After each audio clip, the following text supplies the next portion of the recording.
को राम राम। तो ये सच्ची स्टोरी है। बात है 18 जून 1576 की। सभी को पता होगा हल्दी घाटी का युद्ध हुआ था उस टाइम पर। जिनको नहीं पता वो शायद पढ़ लेना जाकर। ये युद्ध लड़ा गया था महाराणा प्रताप और अकबर की सेना के बीच। अकबर की सेना का जो नेतृत्व कर रहे थे वो थे मान सिंह, जो कि आमेर के राजा थे। ये अकबर की तरफ से महाराणा प्रताप के विरुद्ध लड़ रहे थे। इधर से महाराणा प्रताप लड़ने गए थे युद्ध में, खुद अपनी सेना लेकर।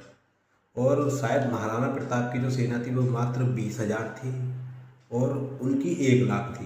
इतने युद्ध के बीच इसमें जो मुझे सबकी वैसे मेन भूमिका थी इस टाइम पर, जो जो एक एक सैनिक था उनके साथ, जो जो उनके साथी थे सबकी। लेकिन एक जो मुझे, जिनकी मतलब वीरता ने मुझे आज सुबह मैंने देखा पड़ा, अंदर से झकझोर के डाल दिया, वो थे उनके अद्भुत चेतक। उनकी कहानी पढ़ी थी। बुद्धि, स्वामी भक्ति, बल, तेज दौड़ना एंड वफादारी के प्रतीक माने जाते हैं वो। उनके बारे में जब मैं पढ़ने बैठा, पढ़ा मैंने 5-6 बार पढ़ा। मतलब पहले नाम सुना था मैंने चेतक जी का, पढ़ा था उनके बारे में, लेकिन उतना डिटेल में नहीं पढ़ा। जब इनके बारे में मैंने पढ़ा, वो तो हर चीज़ में हम थे, बढ़िया थे। एक ही सारा समझते थे महाराणा प्रताप जी का।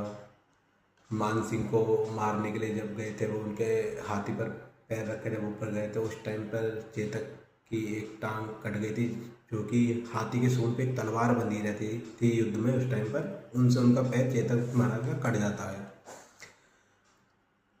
तो फिर महाराणा प्रताप को अकबर के जो वो होते हैं सैनिक, वो घेर लेते हैं, उन्हें जख्मी कर देते हैं। महाराणा प्रताप भी बहुत देर तक लड़ते हैं।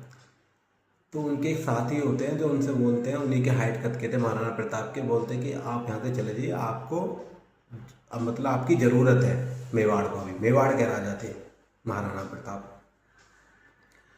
तो महाराणा प्रताप वहाँ से जख्मी हालत में जाने लगते हैं। उनको लेकर कौन जाते हैं? उनको लेकर जाते हैं चेतक, उनके जो अश्व थे, उनके घोड़े थे चेतक महाराज।